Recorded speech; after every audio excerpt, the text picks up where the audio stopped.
Don't be so sensitive. You're the one who shows up, last minute here. I'm a Tom Coughlin guy, Chris Liss. Unless you're 5 minutes early, you're late for the meeting. I was early though, and it's true. You can't be perfectly on time because you'd have to get it to an infinitesimal on timeness. So you must be early, right? Because you can't be on time. It's impossible. If you're on time, you're early. And then the question is how much. But I've never been late, and I was here. I was cool. The problem was that I had set my default browser to Firefox, which isn't good for StreamYard. And I did it for some other tech reason. And then I didn't realize that. So when I opened it up, it was in the wrong browser and I had to reset it. And then there's another tech thing that happened while I was doing that. And then I had to fix that. But I was still on time. So yeah, that rationale is hard. That's my dog ate my homework, just so you know. But anyway, this is no. I am like clockwork. I'd never miss a deadline. Yeah, that's true. No, you were on time, and for decades you got everything out on time for RotoWire as well. But what I want to do today for this RotoWire podcast is I want to do a first pass. A lot of people are out of their playoffs. Some people that there's very few people in your league that are in their playoffs, but we're already looking towards next year. I know you don't go crazy with the best ball, but we're already getting requests for best ball rankings, which will be live in February on a lot of the software. So let's do a 2-round mock draft first, and then we'll get into our usual week 16 stuff, maybe some other stuff at the end. But how does that sound? Like a 2-round mock draft? Yeah, it's fine. But we're going to do like NFFC style, right? That's the three receivers and a flex, one quarterback, full PPR, full PPR. Right. And the other piece of it is you're not building a team. So like if you're picking, I'm going to pick first. So you're going to pick second. And just because you're picking fourth, that's not your team. You're picking as if you're each individual manager. There's 12 separate teams. Okay. So 3 receivers and a flex, tight end non-premium, just single PPR and single quarterback. So let's go through this exercise. We can kind of flesh out where we are. And this is a first pass. I love, you always talk about, let's go back to our rankings that we had first, because then when we get polluted by ADP and the market noise, that sometimes this is a better indicator of what we should be drafting like. Yeah, that's right. It's your true beliefs about the situation before anything changes. All right. You like how I've been listening to you long enough where I am able to regurgitate. That was a word that you fighting with someone on Twitter about today. Regurgitate. Not fighting, just asking them. If they're going to comment, like just have an original thought in your mind. Like I know what's on the TV. I'm not interested in it. We'll hit that at the end because I have some thoughts on that, and that'll be Liss fighting with people on X. So always entertaining. All right, I'm going to pick first. I don't care. He's 28 years old. I just want to take Christian McCaffrey. If he goes down because he's 28 years old, or if he's not even if he's 75% of himself, that's good enough for who he is, who he's been. He's an Iron Man this year. We had a couple years where he was getting hurt, and I was like, I wouldn't even take him in the first round. So first pick off the board next year, I'm taking Christian McCaffrey. Yeah, that's fair. I mean, this year, it's like, that's it, right? Like, if you got him, you probably won your league. If you didn't, the guy who got him probably won the league. I mean, he's just the guy. And then with Tyreek Hill getting hurt 2 weeks ago and out last week for the first round of the playoffs, McCaffrey going crazy in the first round of the playoffs, that's the guy. I mean, obviously getting like Mostert or Rashad White later helped a lot of people, but McCaffrey was the pick to have in this year, like complete out of all the picks. So I'm going to just go and take, I think, well, if I have to pick now, right now, this moment, and I don't know what's going to happen, I'll take CeeDee Lamb because Justin Jefferson's been banged up this year, and then there's whether Cousins stays or not. CeeDee Lamb is just that he's a first round pick now, and he's 25 or something like that. Mm-hmm. So, and he's never really been hurt. So give me CeeDee Lamb. Yeah, I'm just seeing if there is a way to get the scroll going on. I know there is on StreamYard. Just give me 1 second here. By the way, in the comments, what do you think about that CeeDee Lamb pick? If you have any disagreement or where do you think CeeDee Lamb should go, we want to hear about that. Okay, I think I have this figured out here. I was just killing time. So let's go. Tell me if you think this is a useful thing for the people watching on the screen. You like this? Yeah, that's good. Yeah, let's take CeeDee Lamb second. That's right. Okay. All right. I'm going to assume Kirk Cousins comes back. You can't. Well, that's what I'm saying. This is my pick. Oh, so right. I'm going to pick whoever you want. If we're picking right now, in your mind, right? But he may not. He may not. But with Addison and Jefferson, he probably will come back. Yes, and even if he's coming back and Hawkinson, I mean that's a pretty good setup for him. There you go. And even if it's like week 6, he's coming back. Week 7, Nick Mullins obviously is fine, right? Or whoever the next Nick Mullins is. They're going to find someone like that to bridge, as long as it's not like Mitch Trubisky. Like, what would be a situation in Minnesota where you would just be like, oh my God, I can't take Jefferson in the top 3? Yeah, it would be Trubisky, Mason Rudolph. It doesn't really matter. The Steelers have both of them, but someone who's beneath the threshold. You know, even if it was like Tyrod Taylor or something like that is good enough. Yes. Okay. So I'm going to assume, if we're drafting today, that the Vikings see the upside here of solidifying quarterback. I like their coach enough to know he was a ex-quarterback himself. So Justin Jefferson for me, I'm taking at pick 2. At 3, pick 3. You're up on the clock at pick 4. Yeah, I will take Tyreek. I mean, you know, he's a year older, but obviously he didn't slow down this year. And the guys who are like 5'10", 185 are usually good into their early 30s. You know, it's the big guys who get kind of too much, they get too banged up. So give me Tyreek Hill at 4. Yeah, I think that's a good pick there. And by the way, in a lot of drafts, Tyreek Hill is going to go number 1 overall. Like, I could easily see it, right? You know, he's only missed 1 game. The situation should be presumably the same, right? I mean, there's nothing going to really change there. Yeah, and McCaffrey's the running back. McCaffrey has all the risk. So, yeah, I could see him going 1. I mean, I could see Jefferson going 1 if Cousins, you know, once that's, you know, locked up. Is this okay, well, the next obvious pick, I think, is Jamar Chase. Would you agree there? I'm going to take him. I could have taken him instead of Hill. I mean, he's younger, you know, but yeah. Okay, so I lost so is this the top 5 then in all formats? Like, I think there's 2 other players that could sneak in. I think AJ Brown and no table talk. No table talk. Well, I just think those are the next 2. I mean, so I think they could sneak. I think they could sneak in, but to this 5, like Lamb or one of those guys. I mean, I'd rather have Lamb, but it's not like, you know. All right. So pick 6. You're on. Just to review, anyone listening on the podcast, CMC went first to myself. Chris Liss selects CeeDee Lamb. Little surprise there, but it makes a lot of sense at number 2. Justin Jefferson goes at 3 in our 2024 mock. Tyreek Hill off the board at 4. I took Jamar Chase at 5. You're up on the clock. Pick 6 in the NFFC, or 3 receivers in a flex PPR league. Who are you taking? I'll take AJ Brown. I think he should have more touchdowns. He's really, you know, slowed down the last few weeks when Hurts has not done much the last few weeks, but I still believe in the offense, and they really only have 3 pass catchers in that whole offense. They don't even throw to the backs that much. Yeah. And AJ Brown is still a monster in his prime. He's wide receiver 4 on the year. And again, you know, you used to say it with Julio Jones, right? At the end of the year, you're going to get the 1,500 yards and the, you know, 6 touchdowns. Julio's 10 for AJ Brown usually. Right. But I'm saying with Julio, I'm saying, like, right. you knew what the stats were. You know, it's going to be an up and down road. You're not going to worry about a couple down weeks because you're going to, you know, get vaulted with a couple weeks. Yeah. All right. I heard you kind of spoil it, but are you finally down with Amon-Ra St. Brown as a mid-first round pick? I mean, I would, only because it's so shaky. I mean, again, he's got 6 touchdowns this year, right? And he'll probably get like 7 or 8 at the end. I'd take him. Yeah, I would take him next. It's just like every week he gets his, you know, 7 for 95 and a touchdown or half a touchdown or 100 yards. I mean, he's always getting the targets. He's reliable. He's good. So yeah, I would take him. Man, we should have made some sort of bet here too, because, you know, this was a major splitting point for us. I would have said under 7 touchdowns. I would have definitely taken the under on that. Yeah, I was going to say returns top 8 value or something like that. You know, forget the touchdowns. Because the thing is, he's really good for that kind of a bet because, you know, Peak Landry was definitely a top 8 receiver. It's that the ceiling, and I think I was kind of right about this. I wasn't right about saying he should go early second. He should have gone first this year. But I was right in the sense that, like, I just don't think there's a 12 touchdown, 1,500 yard season in Amon-Ra. I think there's, you know, 100 catch, 12, 1,300 yard, 8 touchdown season in him, and very likely, like, he's got a really high floor because he gets so many targets. He's so reliable, but I don't think he has like a ceiling like some of the top guys. Yeah, which is why he doesn't go in the top 5. Like, he's clearly in this next tier. Yeah. All right. So you took him at 7. That's okay. Yep.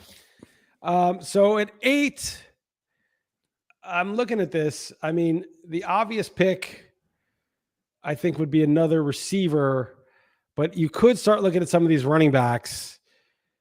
I guess I'll probably, because it's so ugly, I'll probably take Stephon Diggs, still the number one in Buffalo and still productive most weeks. I don't think I can pivot to any of these other running backs yet.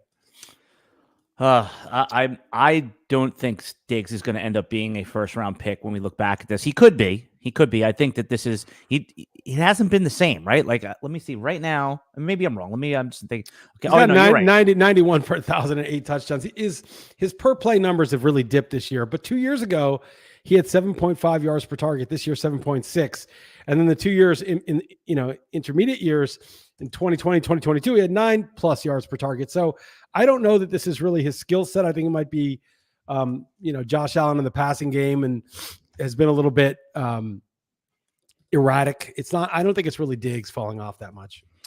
All right. Well, I'm going to make another assumption, and that is that Aaron Rodgers comes back and is at least 65 to 75% of them of what we've seen.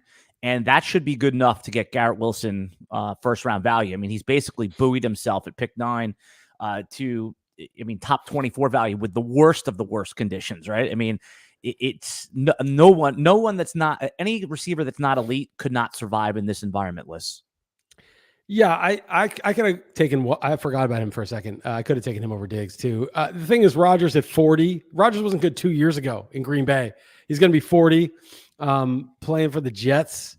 I mean, coming off the Achilles. The idea that he's just going to somehow be good still. He could just be done. Peyton Manning was done at one point. He was just done. You put him out there and he wasn't generating production for receivers anymore. So.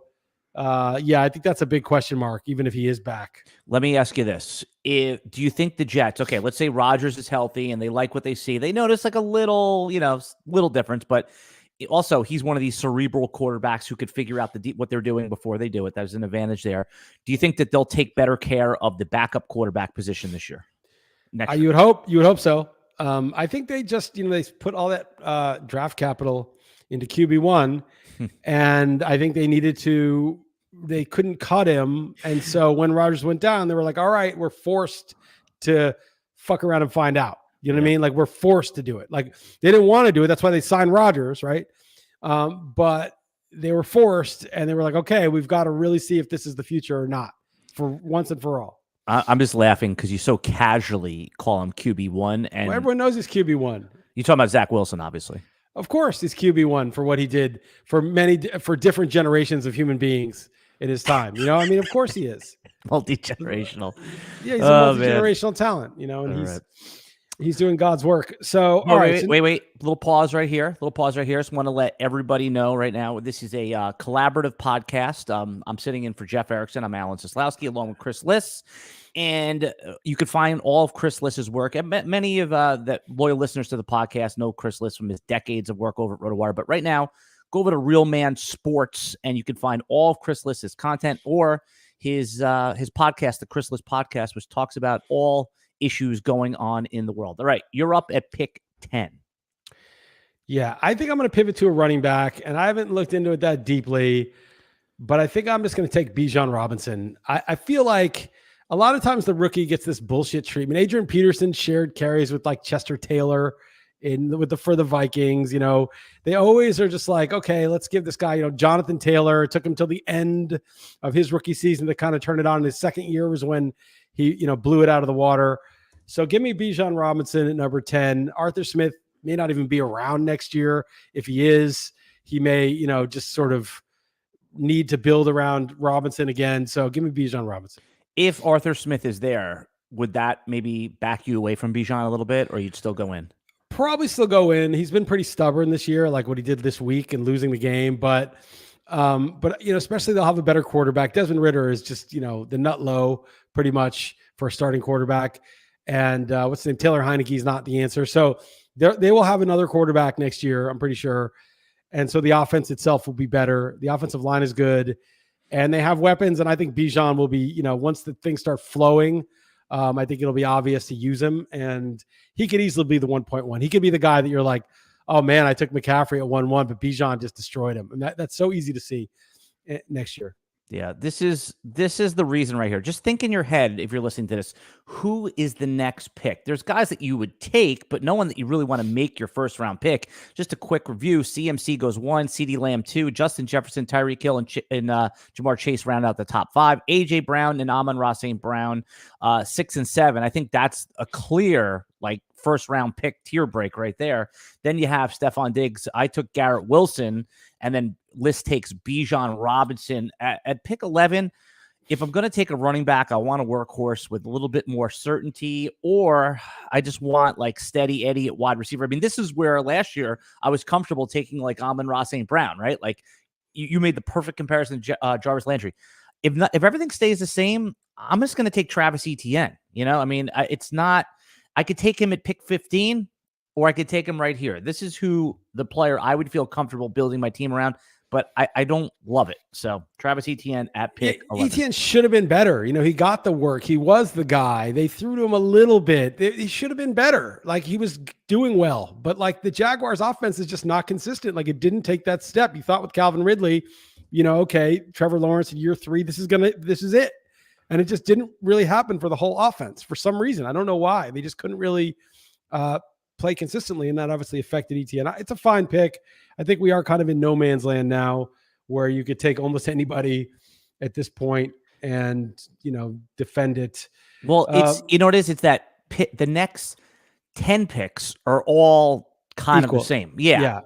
So there, I guess the case for a late round pick is that you're going to get 2 guys before the early guys are in another tier below. So that's the only. I would just want to take one of the top 5 guys. 7. Basically, 7 is good. I'm good. Even top 7, because all these guys are the same. And so I feel kind of dumb even saying any of these guys because they're I wouldn't really want them where they're going. I guess what are we at pick 12 now? Well, so you're picking on the turn now. Keep that in mind. So you're making 2 picks. So and do it in the order that you think they should go. Not sometimes you take the second guy first just to it looks good on paper that changes ADP.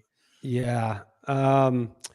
This is really tough. This is I'm sure things will get a little clearer when we get deeper into it, but man, I guess I'm taking Saquon one more year. I don't know. We don't know where he's going to play next year. Well, where do you think he's going to end up? Let's presume he's a complete free agent. I have no idea. I have no idea whether the Giants will try to sign him for a couple of years, like a 2-year deal, or somebody else will take a chance. Obviously, the Giants are a huge mystery. Is Daniel Jones going to be healthy? He's going to be competent? Is the line going to be as bad as it was this past year?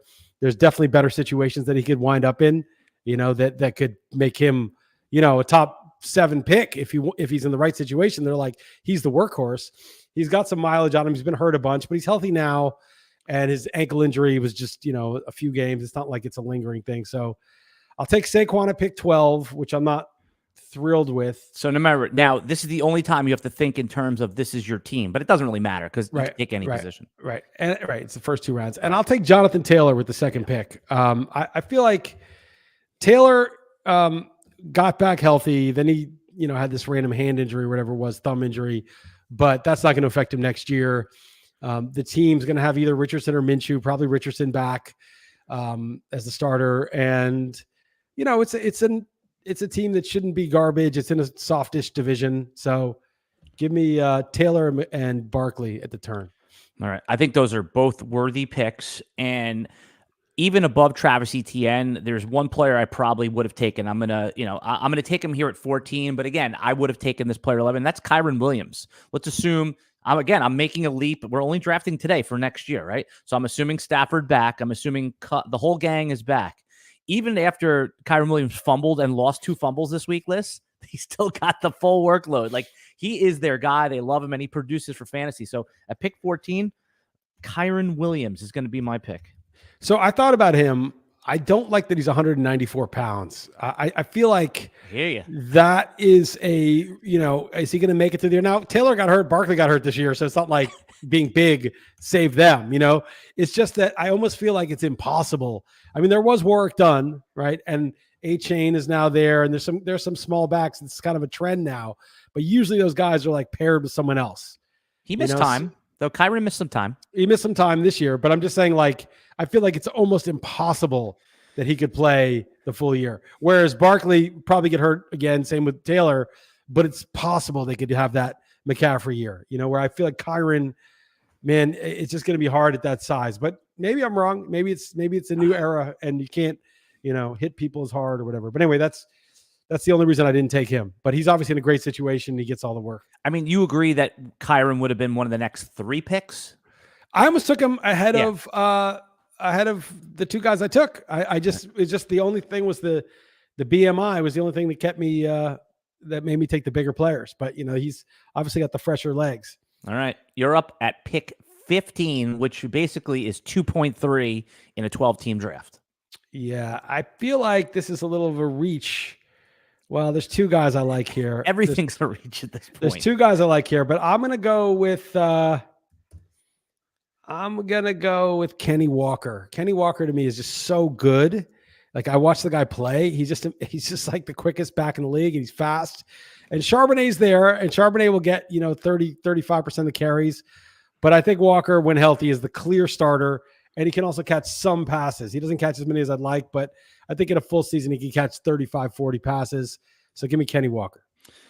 Yeah, I would thought Walker was going to be more of an end of the second round pick, but yeah, everything you said, I love that guy. He was my before they drafted Charbonnet, was my keeper dynasty RB1. I mean that's a little high, that's a little rich, but you saw what he did once he's healthy, man. He could take over a game, right? Remember, Charbonnet's just a second round running back. He's solid, but there's no if Kenny Walker's Kenny Walker.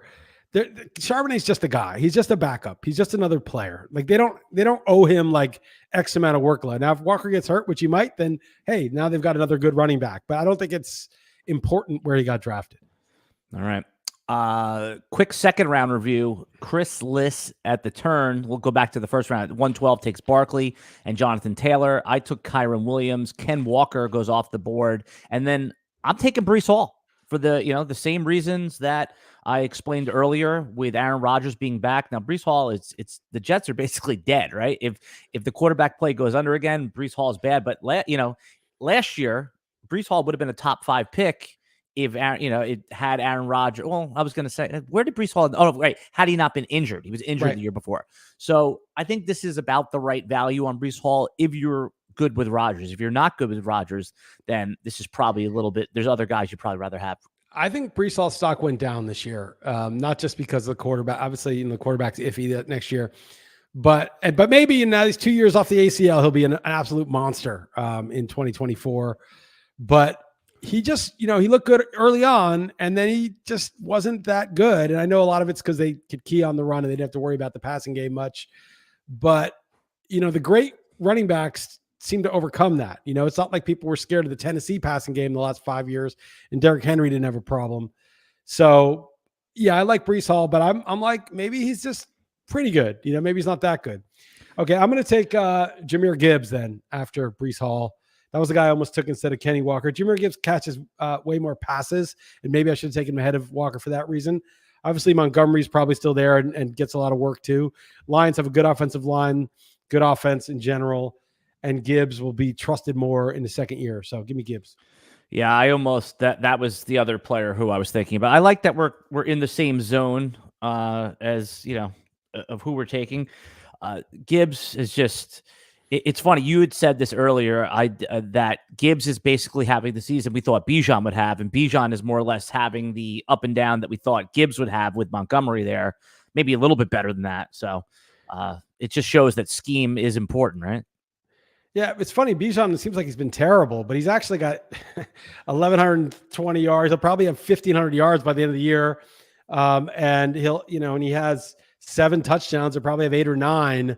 And it's been a total bust because he's a first round pick. But that was, yeah, you're right. That's what we had thought of from Gibbs. Wow. And Gibbs is not, Gibbs is doing about the same actually in total. Just that Gibbs has been better lately. Yeah, you're saying I'm right, but I'm right quoting you. I was quoting you about. I'm agreeing with you, but I think they're having about the same season. Well, you're agreeing with you. Yeah, because so maybe that's what I said earlier. Yeah, no, you said it. I bit it off you. So there. Yeah, feel free. I was all right. I think this is right for Puka Nakua right here. Right. I mean, I'm taking him ahead of Cup. I guess just kind of predicting the future a little bit here. If it that could go wrong. We saw this week, right? Cooper Kupp went nuts. Puka Nakua modest. So, I was thinking maybe QB. Is this like the right area for that? But we'll have a QB discussion, a philosophy discussion here. So I'm gonna take Puka, given that I have to start 3 receivers here. Yeah, that's fine. I looked at him. I mean, he's the young receiver who's good, right? And that's the difference. That he's not going to get worse just from time itself, right? And the older guys, the Keenan Allens, like, you don't know. That could be it for Keenan Allen. I mean, he could go downhill. And you could take Keenan Allen here, but I'm going to take Devonta Smith. He's been kind of disappointing, but like you look at the numbers and he's got 74, 957, and 6. He's going to end up with, 88, 1150, and 7 or 8. And, that's a second round receiver who's, 24 or whatever, how old he is. So give me Devonta Smith. All right.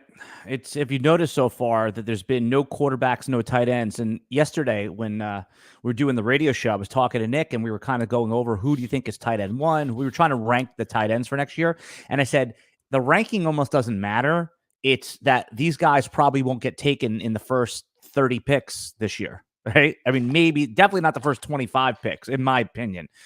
In some sort of premium format, maybe. But I think that's the difference is that we always say every year that tight end is deep, but this year it really does look deep. So it's not that we're pushing the top up; we're just sliding the whole group down. Yeah, there's no one that jumps out really. I mean, Laporta, McBride, Laporta. I think Laporta's got to be the first tight end though. But I mean, that's not even to me. That's like lock button right now because he's a rookie and they don't do anything. And now in the second year, he could be peak Kelsey next year. I mean, as soon as next year, it's possible. So. Yeah, so it's Laporte. Like if you were just like top of the head, we'll get into it after this. But it's an interesting conversation, right? You haven't even thought about QB or tight end yet, right? Like, no, I'm not going to take QB. I mean, it worked out for me. I got Prescott and Purdy in my prime time. I mean, I'm not going to spend up for that. I still think like the long-term strategy of waiting on QB is still correct because. And this is just obvious. It's just the fact of football that only so many running backs and wide receivers get, 250 plus carries and 50 targets for the running back, or 70 targets for the running back, and for the receiver 130, 150 targets. Only so many get those opportunities. So you've got to get the ones that get the opportunities because you can't produce without opportunities. Now you can get lucky and find Nakua or somebody who ends up or Kyren Williams, but in terms of your draft, the guys that are getting opportunities, those are the scarce commodities. Now, the thing about like to get Josh Allen or Jalen Hurts or whatever, it's like there's going to be lots of quarterbacks like Dak who get just as many passing attempts as those guys, if not more, in the 10th round. So, there's no opportunity scarcity at the quarterback position. And so you just have to find somebody who's pretty good 10 rounds later. And I just think that's always going to be the strategy unless Hurts was like putting up Mahomes circa 2018 passing numbers with the 14 rushing touchdowns, then you get a unicorn that you take. But I don't really see anybody like that. Josh Allen is close, but I don't see like a Lamar Jackson if he's still getting 12 touchdowns rushing, but he's not that anymore. And he had 35 passing touchdowns in 2019. I don't see anyone like that. So I'm pretty much like, if one of those quarterbacks drops to the 4th round, okay, great. They're not going to, and I'll just let someone else pay for them. Well, they might this year, right? You're going to the earliest. I can't imagine taking like Patrick Mahomes or Hurts or Allen at the end of round 3 when I could just hit Lamar, Dak, C.J. Stroud, any of those guys in round 5. Mahomes is not even getting in the first 5 rounds unless they get another receiver, because Kelsey's going to be 35, and they don't, Rashee Rice is the best they can do.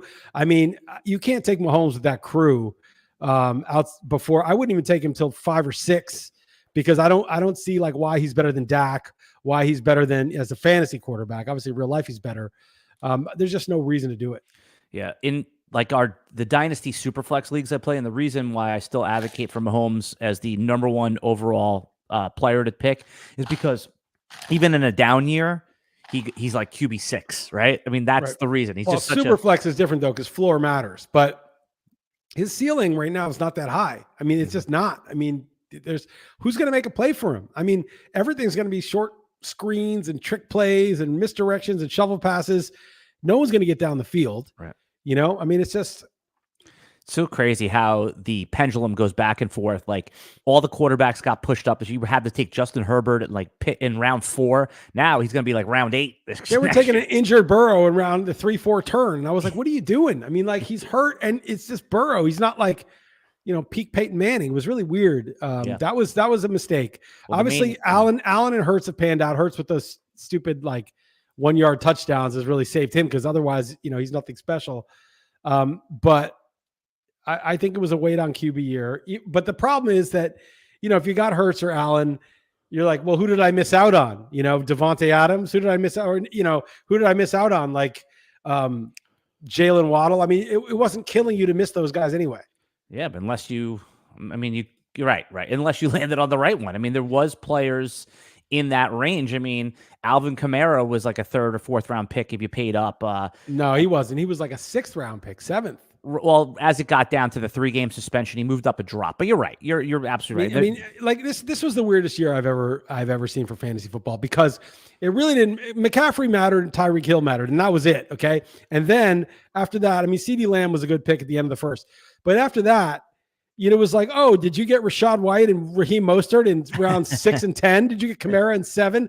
I mean, it's like so rare that 3 players outside of the top 5 rounds are carrying your league for you. I got it. I have the answer, and he's my next pick anyway.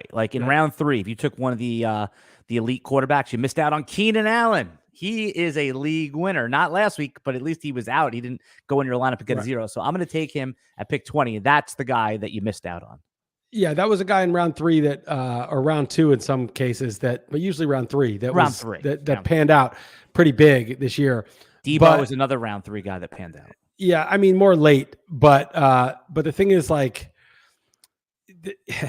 just never seen. And then Kyren Williams and Nakua were pickups. That's really rare that a pickup that free agent guys would do that well, especially on the same team. So it was in Stroud there. I mean, there's always a QB that comes out of nowhere. Running backs though are pickups and win the league type guys. That happens every year. Usually it's for 3 weeks. It's like in the playoffs, CJ Anderson or Arian Foster or somebody goes nuts in the playoffs, but it's rare that a guy that you pick up from running backs. It was who's that little guy? Justin Forsett. Yeah, but he didn't win you the league. He was solid. He was an every week starter. Every was another starter. guy. No, there's a guy on Denver. I can't remember his name. CJ Anderson? No. Denver was the playoffs. Was the guy? Oh, Philip Lindsay. Philip Lindsay, and that was considered a great pickup. But he had 1,000 yards and 5 touchdowns. It was nothing, right? People are oh, that was a great pickup. It's very rare that the guy you pick up off waivers on the running back is good for the whole year, a dominant player for the whole year. It happens that he, has 3 good games. If it's midseason, it can really help you. If it's in the playoffs, it's even better. But usually it could be a late round pick. But this was, Kyren Williams was undrafted. Puka was undrafted in most places. And then Rashad White, I mean, it was oh, do I take Miles Sanders, Rashad White, Alex Madison? 2 of those guys were totally worthless. And one of those guys, was absolutely 1-year league. And then Mostert was the most insane because he's in his 30s. He's never had a workload. He's never stayed healthy. He's never been the early down, RB1. And the guy's got 20 touchdowns and his backup has 10 touchdowns, so it's, that was also one of the more insane developments. But anyway. All right. Yeah. Let's just do a short review for those listening on the podcast feed. The second round went JT, Jonathan Taylor, Kyren Williams, pick 14. 15 was Walker. 16 was Brees. 17, Jahmyr Gibbs. Puka, 18. Devontae Smith and Keenan Allen were 19 and 20. So, Liss, you're up at pick 21. Yeah. It's so funny that we're not going to take Rashad White, or I'm not. I will take Jalen Waddle.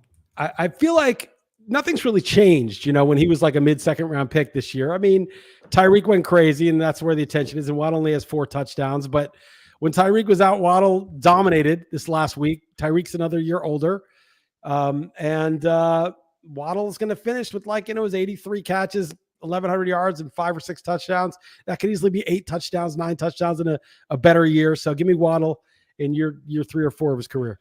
Yeah, on the season, Waddle's his overall ranking. Let me see. After that big week, where did he jump up to? Waddle is still pretty low. He's wide receiver 19 on the year. Yeah, but the difference between him and wide receiver 10 is probably like 10 points. It's not, Right. it's not like, to me, this is just a variance thing. Like Waddle's still Waddle. He's still this. Nothing has changed for him at all, except he's in his prime even more. So, I mean, I guess he's already in his prime, year 3 already. So You're right. He's 15 points behind Devontae Adams at wide receiver 13. Yeah. So, I mean, your point is valid. Yeah, negligible. Yep. Side topic here. Who would you rather have, Tank Dell or Nico Collins? Not at this pick, just overall next year. Probably Collins, because Tank Dell is so small. Tank Dell definitely maxed out everything, and CJ Stroud seems to really like him. But and we are in an era where littler guys are doing damage. Like, all these slight receivers are more productive. But you remember, like, Darnell Mooney was like a thing, and Jerry Jeudy, and those guys haven't lasted. They were productive for a little bit. So I would take Nico Collins. All right. You mentioned his name. I'm glad you didn't take him, but Rachaad White. I mean, that was, he was in this group of players that I'm taking. It's as long as no one likes him as like a skill player, but opportunity, he's produced, he's a top 5 running back. I mean, he was going in the next 5 picks. I'm just taking him here because of the pass catching upside as well. I don't see, and like I said, he's only 24. He'll be 20. He's one of the older rookies from a year ago, but 25 years old. He's still within that zone where I don't think they're going to. That's not the problem they're probably going to address. In fact, they cut Keyshawn Vaughn, right? They're like shedding depth. They're not adding depth this year as they make a playoff run. Rachaad White at pick 22. You're on the clock at pick 23. Yeah, I never really liked this guy coming in, but I'll take him. I'll take Chris Olave. I mean, he's been okay, and he's been banged up. I think he missed at least 1 game, but he's more or less the guy that we thought he was. It just didn't quite click. Carr was banged up. He was banged up. There was some inconsistency, but he's got 116 targets. He's going to finish with 140 targets, and a skilled guy who can get down the field at 140 targets. I'll take him again. All right. So for this last, and I love that too. And even if, by the way, who do you want to be the quarterback? I mean, Carr's probably locked in. Are you? I'd rather it be Jameis. I don't think Jameis is a professional quarterback anymore. I think I saw that game where they were trying to come back against the, forget the team they were playing, but they got down and they started mounting the comeback. And then Carr got concussed, and Jameis just kept throwing the ball behind the guys. I think Jameis is just like, he's Drew Lock, but maybe worse, and I know that everyone's praising that like ridiculous interview of Drew Lock. It was fine. It was a nice interview. It was touching that the guy, was appreciative of his, his surprising win and comeback and success. But like, it was like, that was an amazing interview. It was a pretty, run of the mill interview.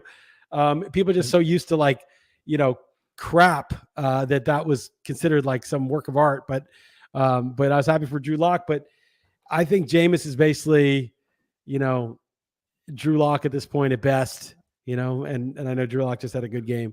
I'm laughing my ass off here because I love that you point out the absurdity of all the people who they celebrate these NLM things all the time. It's so embarrassing. It's like everything's signaling. Like nothing's real. Like if somebody makes like an amazing play, like that T. Higgins touchdown where he like swiped. Okay, like that was really cool. That was a really incredible play. He outleapt the DB, swiped his hand back for the touchdown in a close game. That was a big deal.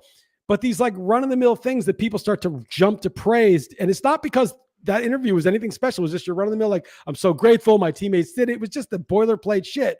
But he was clearly like, you could tell he was clearly like, excited about what happened. But they run to praise it because it's all signaling. It's not about the thing that happened. It's about how do you look praising the correct thing. And I was just so curious. I was like, I listened to the interview because I was like, this is an amazing post-game interview. And I was like, it's okay. It was fine. I just didn't get it. But it makes a lot more sense when you explain it in terms of, I don't know, it's not about the interview. It's about how the person praising the interview comes off to his audience on social media. Oh, I'm deep breathing because it is true. A lot of that, and social media has only amplified that. All right, I'm going to make the next 2 picks, and then we'll close this thing up. But I'm just curious. Before I do, let's say you or me, and you have Christian McCaffrey as your number 1 overall player. You're on the turn here. Who are the 2 players you would pick? Now, I want you to think in terms of you took McCaffrey. Let's see if my strategy of taking a running back over a receiver pans out, and then I'll make the real picks. Yeah. it's pretty ugly here. I might take Metcalf, even though I'm a little soured on him with one of them. They just throw to him a lot, and Get 2 he's picks. still. Yeah, I might take Metcalf with one, and then with my second pick, man, I can't take A-Chain here. That's like the really aggressive pick. And especially since you have McCaffrey, you definitely don't need that there. Well, I don't think it matters. I mean, I think if you have two, really good running backs, that's really good too. But I guess I'm taking. I guess I'll take Metcalf. I hate that pick, by the way. You hate Metcalf, but Yeah. I mean, he's going to get his 135 targets, I think. Or you just think Njigba's going to just cut in? I think Lockett will be the guy that's gone or not. Well, he's relevant. under contract one more year. They can't get rid of him this year. I mean, they can. But he'll be the guy that gets phased out in terms of like his role. All right. While you're thinking it through, I was thinking Cooper Kupp, Michael Pittman, those guys. Yeah, Pittman's probably a good pick because there's really wide receiver 10 on the year. Yeah, and there's no one else there. I mean, Alec Pierce makes plays, but they don't like to target him. Josh Downs DJ Moore's possibility, right? But they might have a rookie quarterback. I just hate Chicago for pass catchers. It's just a bad. I guess Brandon Marshall and Alshon Jeffrey that one year with Cutler did well. Yeah, maybe Kupp, but Kupp just seems like he's on the way out. Maybe 27 points in your fantasy league this week. He got me moved me on to the next round in a big league. Yeah, he gets hurt a lot and he's older and Nakua's there now. Right. Yeah, maybe Pittman. So you on Pittman Metcalf is what you're doing. Yeah. The other guy I was looking at was Devontae Adams. Yep. I mean, he hasn't retired yet. I mean, he's still monstrous early in the season. What if he ends up as a Jet, right? The Jets have talked about they want to get him.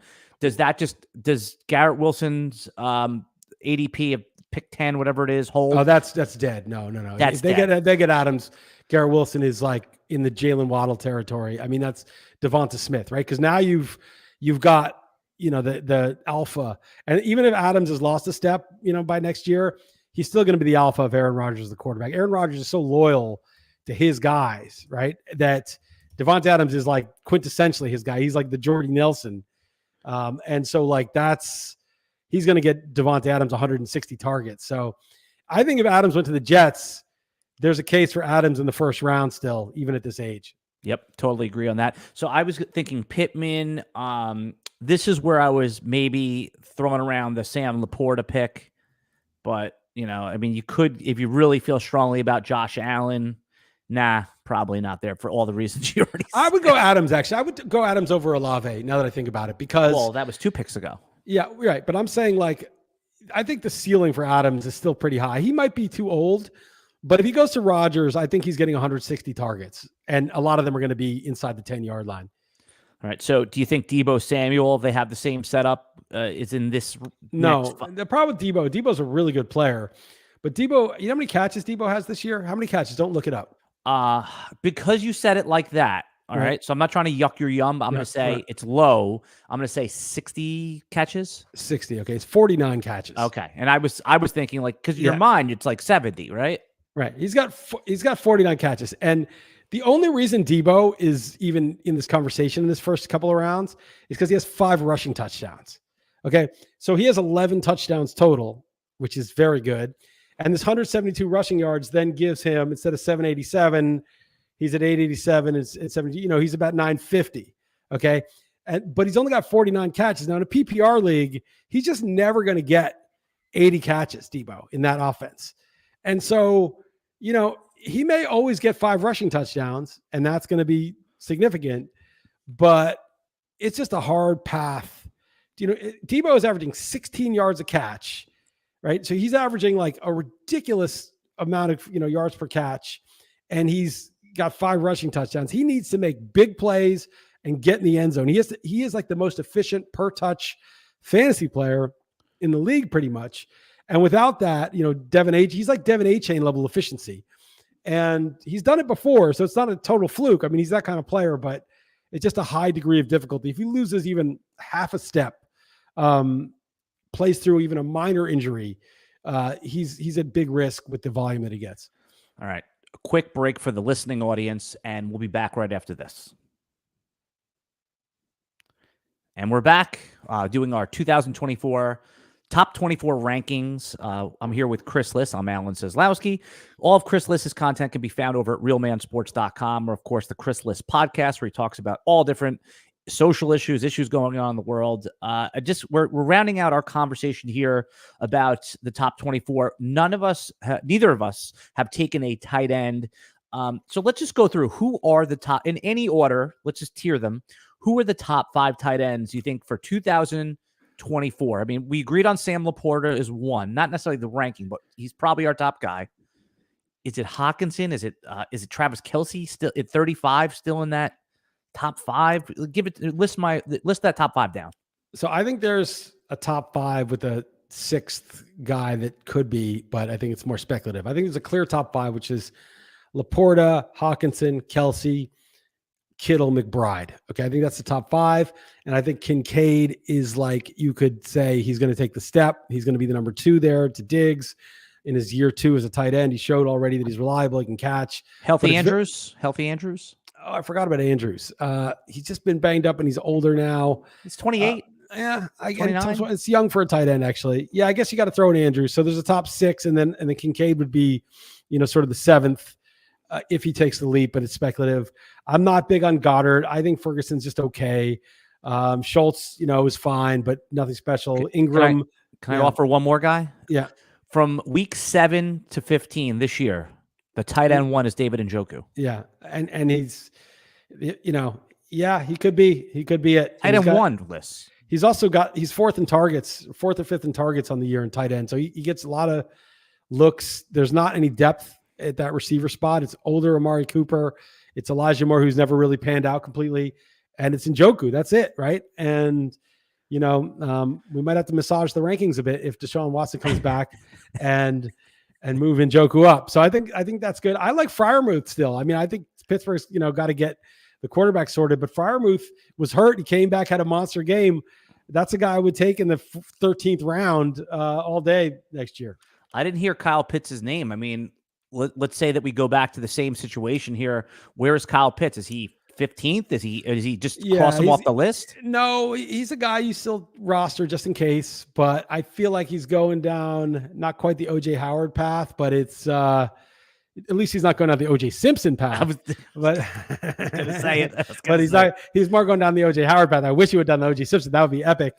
But the thing is, like, it's been a few years, it's not like it's like Jerry Jeudy. Oh, Jerry Jeudy, he's a 1st round pick. He's going to blow up this year. It's like, when is he going to blow up? Like, when is that 1st round talent going to pan out? And, I'd like to get him out of Atlanta and put him in a real offense and see what happens still.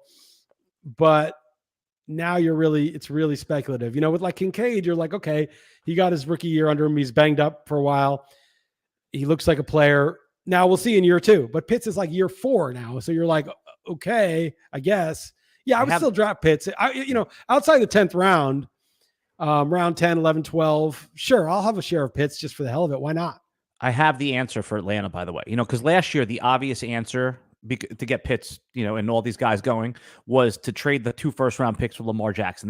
They came out like right off the bat and said, we're not doing that. Fine.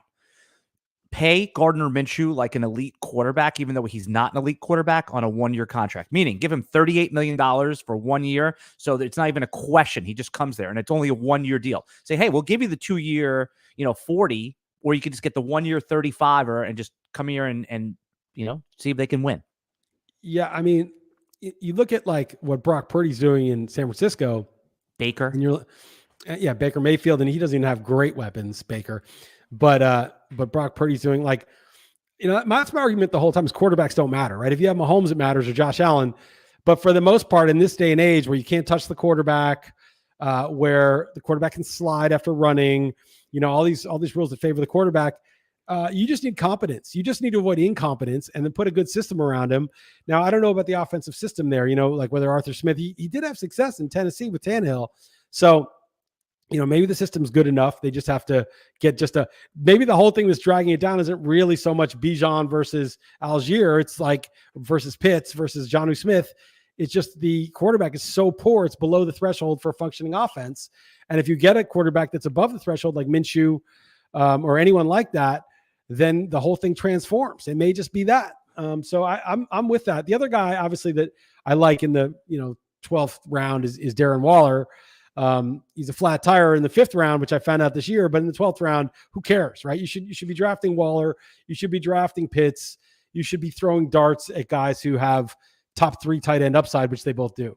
Yeah, the other player, just going back to, and I love that you called that Waller, but I'm a little, you won't have to take him as a top. You'll probably take him as tight end 11, right? Because people are just going to have that. I mean, he's not in the top 10 rounds. I mean, maybe if, everything was good in the preseason. Yeah. Mm-hmm. But I mean, it all matters the round, right? Because if you're drafting someone like Waller around 9, that you're giving something up, and if you draft him around 11, you're sort of like, okay, let's roll the dice on this.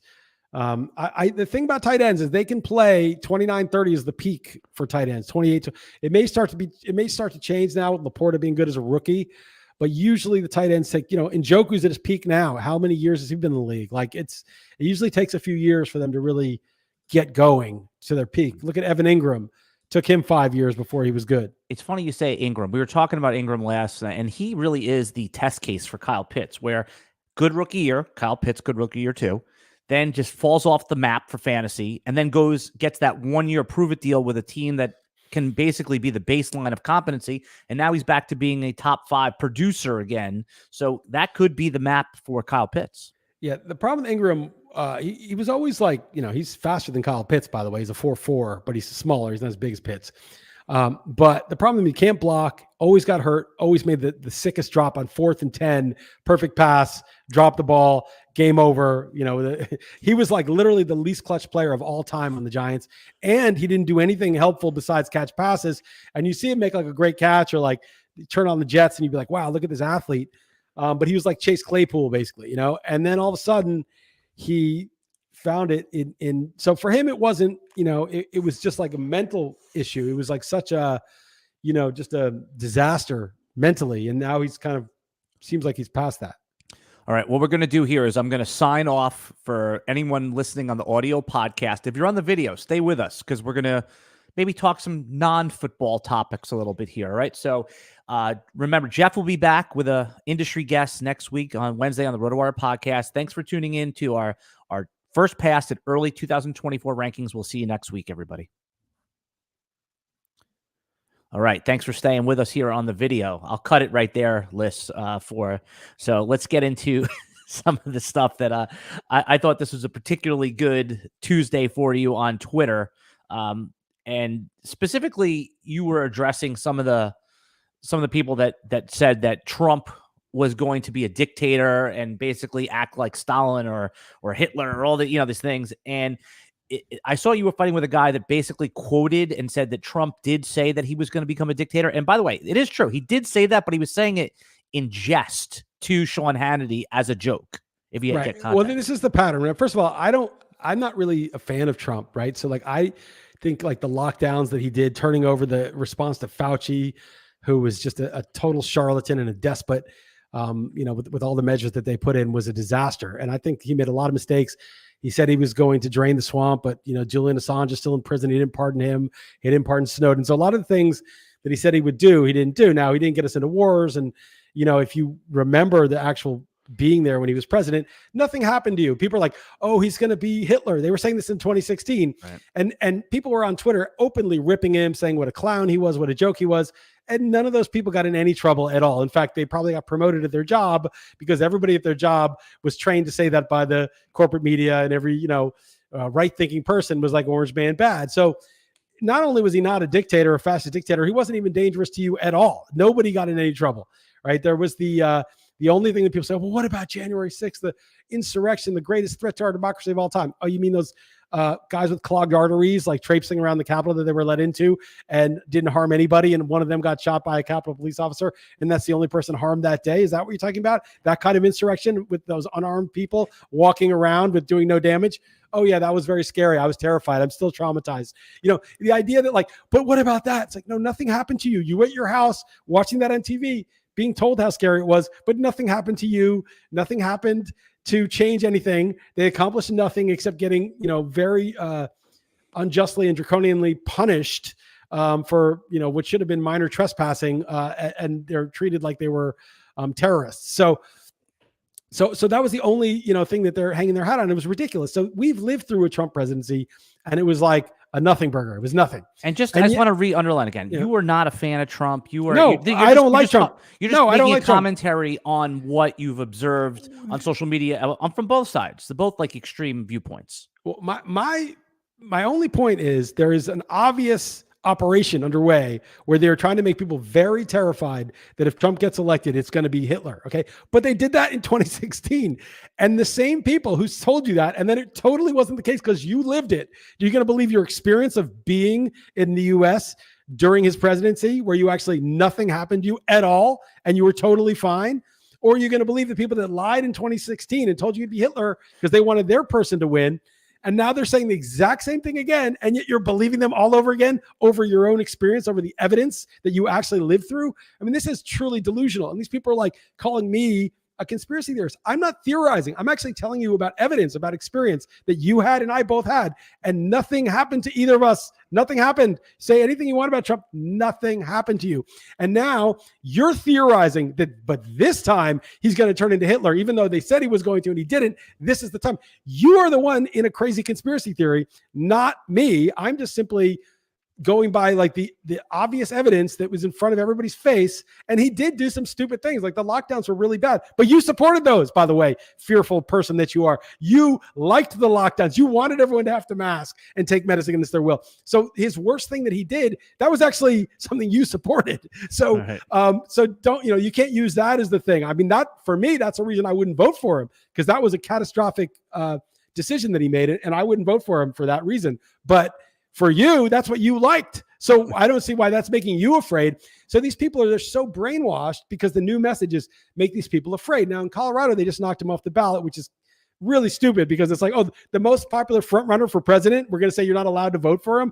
Oh, to save democracy. So in order to save democracy, they literally kicked the democratically most popular guy, according to the polls, off the ballot. This is like, we're in an inverse world, right? Where democracy is not letting you vote for the guy that not letting the population pick the guy they want to save democracy. How you're worried that he's going to overthrow democracy if he gets elected, but you're literally doing it now to prevent him from doing it, which is just a conspiracy theory on your part because you don't know what he's going to do. All you know is during his presidency, everything was cool. We weren't at war with Ukraine. We weren't trying to get Ukraine. I mean, we weren't in a proxy war in Ukraine. We weren't trying to get Ukraine to join NATO and provoke Russia. We weren't doing any of that shit. Why did Russia not invade Ukraine when he was president? Because he wasn't trying to push Ukraine into NATO at their border. He wasn't doing that. So they didn't have any reason to invade. So they didn't invade. None of the shit that's going down now happened when he was president. It was mostly peaceful. We weren't invading other countries. We weren't in proxy wars. And although he was far, far from an ideal president, it's way better than the disaster we have now with mandated medicine and, all these insane border policies and, people coming over the border, in millions at a time illegally, and nobody knows who's coming in. I mean, this is a catastrophic administration. This and Bush were the two worst in my lifetimes, and the fact that people are so afraid of Trump is just propaganda. I mean, you're literally if you're listening to this and you're like, oh, I'm really afraid he's going to take over. You have been brainwashed. Your brain has been hacked. All right, and one thing I was going to tell you, like when you do your Chris Liss podcast, sometimes I wish you would explain some of the things that you take for granted that you already know. Like when you talk about Trump being knocked off the ballot, just to explain to anyone who didn't see that Colorado took him off the ballot for some insurrection law, so he won't be on the ballot. Can people still write him in though? I don't know. I don't know what the rules are. I don't think that's going to hold up, so I don't think it really matters. But basically, like some Supreme Court in Colorado ruled based on the 14th Amendment, some very obscure thing, that there's some insurrection law, even though he's not been convicted of any crime of doing any of that stuff. This is just, accusation. There's no conviction of that. The thing that he's being tried for now is, some very ridiculous, like he misstated the value of Mar-a-Lago. Again, I'm not a fan of Trump. I'm just basically a fan of democracy and letting people actually choose who they want to vote for. And Trump may be a horrible second term. I don't think he had a great first term, to be honest. I think he really botched the COVID response, which was the biggest thing. But the things that I hear people saying and that I see in the media are it's just propaganda. It's absurd. Yep. And the fact that a court is literally subverting the democratic will of the people, in advance in a state, which it won't stand. It's just going to make it worse. It's going to make it more popular.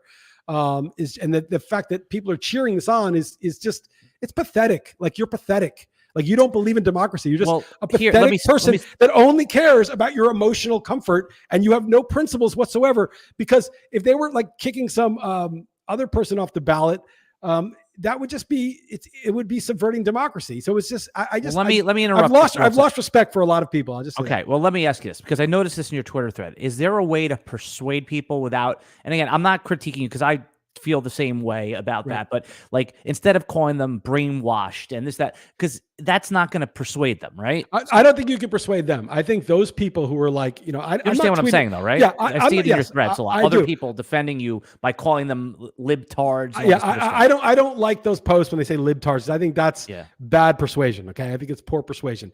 But the people, so like, I'm not in other people's mentions like, you're a fucking idiot, blah, blah, blah. I don't do that. I just post what I want to say. And these people get my mentions. They stay in your lane, da, da, da, they come at me. Okay. So those people, right, those people are brainwashed because they're literally telling me that I should be scared from something they heard on their TV, some misquote, out of context quote. And I'll give you the other one that I'll tell you that Scott Adams always talks about this. And I don't love Scott Adams either, but he has one good point. Scott Adams is what, a hard right? No, he's not hard right. No, he's not. He's a cartoonist. He's the Dilbert guy. Okay. But he's like, he makes good political commentary. Informed political commentary. Yeah, I don't love Scott Adams either. I have a lot of beefs with him. But he was the guy who said Trump was going to win in 2015. Everyone thought he was crazy. He was totally correct about that. Him and Ann Coulter were the only two that said it with absolute certainty. Right. And he was like, and he had good arguments and whatever. And everyone thought he was a crank, and he was totally right. But here's basically the thing. These people that are, believing this out of context spin that they're getting, they are brainwashed. Like, they literally are choosing to believe people who lied to them in 2016, and it wasn't how they said, again, over their own experience. And there's nothing I could say. There's no, I wish I had something to break the spell, some magic phrase that I could like snap them out of it, but I cannot. I don't think those words exist. I don't think it's possible. Certainly I'm not capable of it. Okay. So those guys are lost causes. The reason I do it, I quote them, is to persuade other people who are like, oh, is he dangerous? There's a lot of people, right? Onlookers, and especially people like in the industry who are like, oh, this is stressing me out. I don't want to pay attention to this. Can't we just talk about football? Who, that's fine because politics is crap. It's horrible. But they're still going to have to make decisions and they still will have conversations with people and have some influence. And it's those people to be like, no, this shit you're hearing is crazy. And I feel like those people who are sort of unsure, I can say, oh yeah, you're right. What he's saying makes perfect sense. We did live through it. Like, why am I even, just shut the propaganda off to the people who are still not totally brainwashed. The people that are brainwashed, they're gone. They're emotionally locked in. There's nothing you can do. But I want to say something about these out of context things that Scott Adams had a great example from the first time around. So there was that whole Charlottesville thing where they were arguing about taking down like Confederate statues. Is this the Tiki Torches thing? No. This is they were taking down like Confederate statues. Yes, right. Okay. In fact, in my hometown, they renamed all the schools of the Robert E. Lee is no longer called Robert E. Lee High School. Okay. So they took down these Confederate statues, right? And basically, there were some people who were very upset that they were doing that. It was their history, their heritage. And some people who thought, no, this is the South. This is the side that fought for slavery. We need to take these down. So there was this, there was some, sort of these counter protests and people as these things were being taken down. And Trump's quote was, there are good people on both sides. Yep. And like also there were like white supremacists that showed up too, right? And he said in the interview, he said, no, not the white supremacists. Absolutely not them. I mean, there's good people on both sides of this issue, people who want to have their history, right? Even though their history is far from, did a lot of bad things. And people who think, no, this history is beyond the pale. We need to take down. He said there are good people on both sides. And then he said after that, absolutely not the white supremacists, right? He said, absolutely not them. I mean, there's good people on both sides of whether these old statues should remain up. And people quoted that out of context and said he was saying there's good people among the white supremacists and the people who want to take the statues down. And that was just like boilerplate. Like people, if I asked like my mom who watches that stuff, she'd be like, yeah, he thought there were good people on the Nazi side, basically, right? And this was just like put in the media over and over again. Scott Adams pointed it out like 100 times. Like, no, here's the full quote of what he said. And it couldn't be clearer of what he's saying both sides. He's saying the people who were locals, who were just, that was their statue for 100 years, 150 years. That's all he was saying. you can disagree with that. That's fine. But he certainly was not saying there were good people who were white supremacists. Okay. But that was the way that it was spun. And every person consuming that media just thought, oh, that's what he's saying. And I didn't even listen to the comments, but I'm almost positive, because I didn't listen to the interview, that it's the exact same thing. They just took it out of context, made it seem like, oh, he's going to kill everybody who disagrees with him. He's going to be a dictator. And they just don't, put in the context or whatever. And the context, if you actually saw it, I'm sure is that. And the reason I believe that is because I lived through his actual presidency where he didn't do any of that. I cannot tell you, I don't know if you're old enough to remember this, Alan, but from 2016 to 2020, most people, certainly in the fantasy sports industry, were on Twitter literally savaging Trump at every turn, calling him a racist, calling him a white supremacist, calling him Hitler, saying he's the worst, saying he's corrupt, saying he should be put in jail, saying he colluded with Russia, which is the total bullshit. He did, saying that was a certainty. And nothing happened to any of you. You got promoted at your company. Your colleagues thought you were a hilarious guy and brave for taking on Trump. Or nothing. It was like it was a non-event. You just said it and then you went on with your life. Well, you also fit in better with your social and professional circles. Wouldn't have happened in Nazi Germany in 1939, by the way. No, it wouldn't have happened in present-day North Korea. It wouldn't have happened in places where there were real dictators. If I were in Russia, I don't know enough about what's really going on in Russia. I wouldn't be on social media like slamming Putin all the time, right? Like I wouldn't be there was no consequence. So like, you literally lived through that and probably made a snarky post about him yourself, brave as you were to risk your life doing that, and nothing happened to you. So to me, like, I don't care who you vote for. Vote for whoever you want. I mean, I think Biden is like the worst president of my lifetime, maybe he or Bush, but it's your vote. It's not my vote. I'm just saying, like, I see people being absolutely brainwashed and propagandized, and I'm going to say something because it's a travesty. Like the state of the corporate media and the state of people's understanding of what's going on in the world is like, I think it's probably worse than it's ever been. I think that's fair. And for that, and if you want to hear more of Chris Liss every week, man, he puts out a great podcast talking about all this kind of stuff. Thank you. And by the way, I don't talk that much about politics. Like, I hate politics. This is more like an epistemic issue, like not updating your information, not, listening to liars who you already know, everything they've told you has been falsified rather than your own experience. It's not really, I don't care. I'm not like, oh, vote for him. If I had to vote for somebody, it'd probably be RFK, but even him, I'm not really trusting. So don't worry. I don't care. I'm not like stumping for any of these people. I don't give a shit. I just don't want this current regime. I want anyone but, literally anyone but like the current sort of, in my opinion, just sort of like oligarchy regime that's like putting up some empty suit to like, military, industrial, pharmaceutical complex regime, whether it's like RFK or whoever it is, DeSantis, who might be that too. I don't know once they get elected, but I'm not into the politics that much.